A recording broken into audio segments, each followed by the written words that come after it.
এছাড়াও বাংলাদেশে যে সমস্ত স্থাবর অস্থাবর সম্পত্তি হয়েছে সেই সমস্ত সম্পত্তি বিক্রয় করে তার ঋণের সাথে সমন্বয় করতে হবে। একইভাবে আমাদের দাবি ছিল ব্যাংক লুটেরা সালাম যে সম্পদ বাংলাদেশ থেকে বিদেশে পাচার করেছে সেই সম্পদ দেশে ফিরিয়ে আনতে হবে এবং ইসলামী ব্যাংকের ঋণের সাথে সেগুলোকে সমন্বয় করতে হবে। এই দাবি আদায়ের লক্ষ্যে আমরা বাংলাদেশ ব্যাংকের গভর্নর বরাবর দাবিগুলো বাংলাদেশ ব্যাংকের গভর্নরের কাছে আমরা উপস্থাপন করেছি।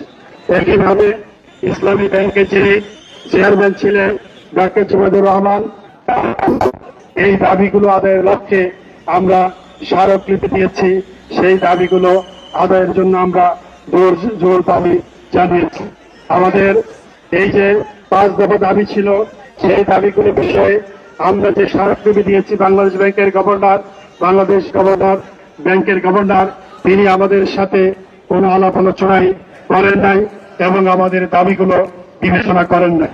একইভাবে ইসলামী ব্যাংকের যিনি চেয়ারম্যান ছিলেন তার কাছে যে আমরা স্মারকলিপির মাধ্যমে যে দাবিগুলো উপস্থাপন করেছি সেই দাবিগুলো তিনি বিবেচনার জন্য আমাদের সাথে কোনো আলাপ আলোচনা করেন নাই এবং একতরফা ভাবে ইসলামী ব্যাংকের সম্পর্কে তারা একের পর এক নিজস্ব ভাবে সে দোষর হয়ে তাকে সুযোগ সুবিধা দেওয়ার জন্য সিদ্ধান্ত গ্রহণ করে চলেছে।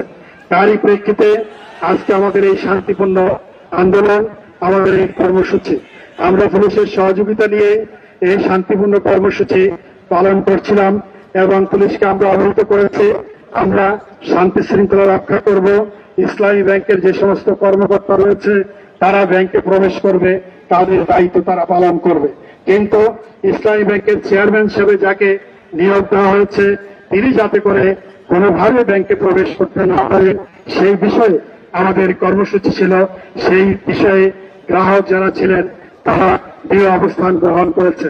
কিন্তু আমরা কোনো কিছু বুঝানোর আগে হঠাৎ করে কেন পুলিশ আমাদের এই শান্তিপূর্ণ সমাবেশের উপর আক্রমণ চালালো এবং আমাদের ভাইদেরকে আহত করেছে? আপনারা জানেন যে আমাদের প্রায় 100 ইসলামী ব্যাংকের সচেতন গ্রাহক তারা আহত হয়েছে, তারা অনেকে এখন চিকিৎসাধীন রয়েছেন, চিকিৎসা গ্রহণ করছে। আমরা জুলাই গণঅভ্যুত্থান পরবর্তী বাংলাদেশে পুলিশের এই ধরনের আচরণ কোনোভাবেই আমরা আশা করি না। আমরা আশা করেছিলাম যে পুলিশ গণতান্ত্রিক পুলিশ হবে এবং শান্তিপূর্ণ যে আন্দোলন, দাবি দাওয়ার পক্ষে যে ন্যায্য আন্দোলন, সেই ন্যায্য আন্দোলনের দাবির পক্ষে পুলিশ শান্তি শৃঙ্খলা করার জন্য আজকে পুলিশ যে আচরণ করেছে সেই কারণে পুলিশের এই ন্যাক্কারজনক আচরণে আমরা নিন্দা জানাচ্ছি এবং আশা করছি যে আগামী দিনে শান্তিপূর্ণ যে কোনো পুলিশ আন্দোলনকারীদের পক্ষে অবস্থান গ্রহণ করবে। সম্মানিত সাংবাদিকবৃন্দ, আমাদের মূল দাবি হল যে আওয়ামী লীগের ফ্যাসিস্টের দোসর খুরশিদ আলম সাহেবকে যেখানে চেয়ারম্যান হিসাবে নিয়োগ দেওয়া হয়েছে তাকে ইসলামী ব্যাংকের চেয়ারম্যানের যে নিয়োগ দেওয়া হয়েছে সেই নিয়োগ বাতিল করতে হবে, তাকে অপসারণ করতে হবে। কারণ তিনি শেখ হাসিনার আমলে, ফ্যাসিস্ট আওয়ামী লীগের আমলে বাংলাদেশের ব্যাংকের ডেপুটি গভর্নর হয়েছেন। বাংলাদেশ ব্যাংকের ডেপুটি গভর্নর সহ যে সমস্ত কর্মকর্তার সহযোগিতায় এএসএলএম, ইসলামী ব্যাংক সহ অন্যান্য ব্যাংকগুলো লুটপাট করেছেন, এই ব্যাংকগুলো থেকে টাকা পাচার করেছেন, তার সহযোগী হিসাবে তারাই ভূমিকা পালন করেছে এবং ব্যক্তিগতভাবে তিনি দুর্নীতির সাথে জড়িত, যেটা আমরা সংবাদ মাধ্যমে আমরা জানতে পেরেছি এবং তিনি অনৈতিক নারী গঠিত কেলেঙ্কারির সাথে তিনি জড়িত। এই ধরনের একজন ব্যক্তিকে যদি ইসলামী ব্যাংকের চেয়ারম্যান হিসেবে নিয়োগ দেওয়া হয় এবং তাকে বহাল রাখা হয় তাহলে ইসলামী ব্যাংকের গ্রাহক যারা আছে তাদের আস্থা নষ্ট হবে এবং এই গ্রাহকরা কোনোভাবে ইসলামী ব্যাংকে লেনদেন করার ক্ষেত্রে স্বাচ্ছন্দ্য অনুভব করবে না। সে কারণে ইসলামী ব্যাংকের চেয়ারম্যান হিসেবে যাকে নিয়োগ দেওয়া হয়েছে তাকে অবিলম্বে তার নিয়োগ বাতিল করে তাকে এই পদ থেকে অপসারণ করতে হবে। খুরশিদ আলমের অপসারণ আমাদের 1 নম্বর দাবি।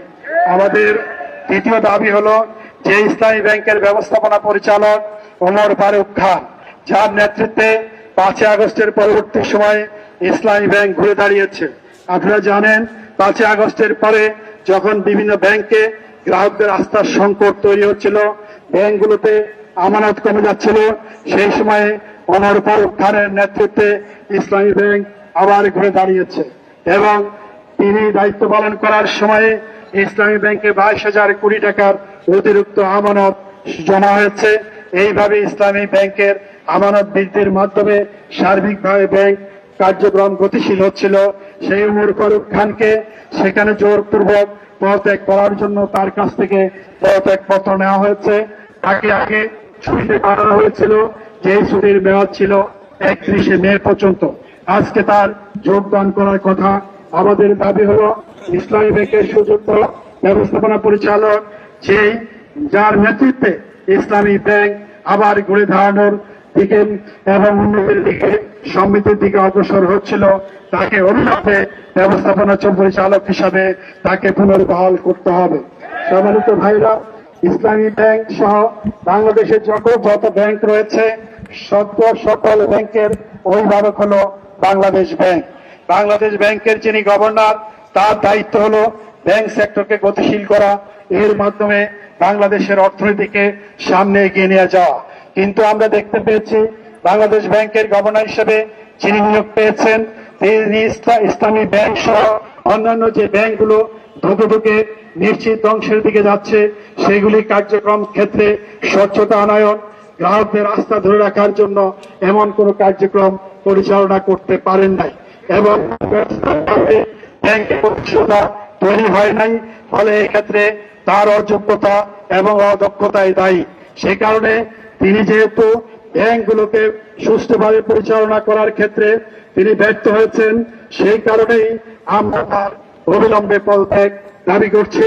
সরকারের কাছে আমরা দাবি জানাচ্ছি যে একজন দক্ষ যোগ্য ব্যক্তিকে বাংলাদেশ ব্যাংকের গভর্নর নিয়োগ করুন, যাতে করে সবগুলো ব্যাংক গতিশীলতার সাথে তার কার্যক্রম পরিচালনা করতে পারে, গ্রাহকদের আস্থার সাথে কার্যক্রম পরিচালনা করার মাধ্যমে ব্যাংকিং সেক্টরের সকল দুর্নীতি এবং অব্যবস্থাপনার অবসান হয়।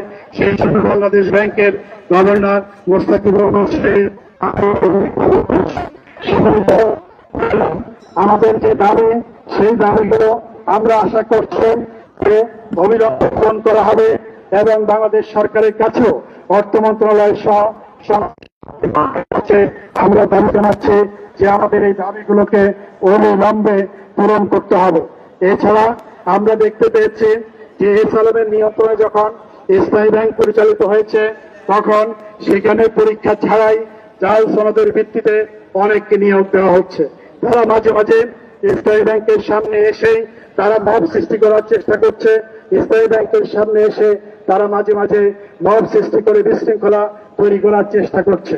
আমরা আশা করব আইন শৃঙ্খলা পরিস্থিতি সেই পদক্ষেপ গ্রহণ করবেন, যারা অবৈধভাবে নিয়োগপ্রাপ্ত চাকরিচ্যুত হয়েছেন, তারা যাতে করে কোনোভাবে ইসলামী ব্যাংকের সামনে মব তৈরি করতে না পারে এবং তারা যদি এখানে মব সৃষ্টি করার চেষ্টা করে, তাহলে ইসলামী ব্যাংকের সচেতন গ্রাহক সমাজ সেটা সহজে মেনে নেবে না, তাদেরকে অবশ্যই প্রতিহত করবে। যে আমরা আমাদের পরবর্তী কর্মসূচি, আমাদের যে দাবিগুলো রয়েছে, এই দাবিগুলো যদি অবিলম্বে পূরণ করা না হয়, তাহলে ইসলামী ব্যাংক সচেতন গ্রাহক ফোরাম আলাপ আলোচনার ভিত্তিতে সামনে লাগাতার কর্মসূচি গ্রহণ করবে, আরো কঠোর কর্মসূচি গ্রহণ করবে।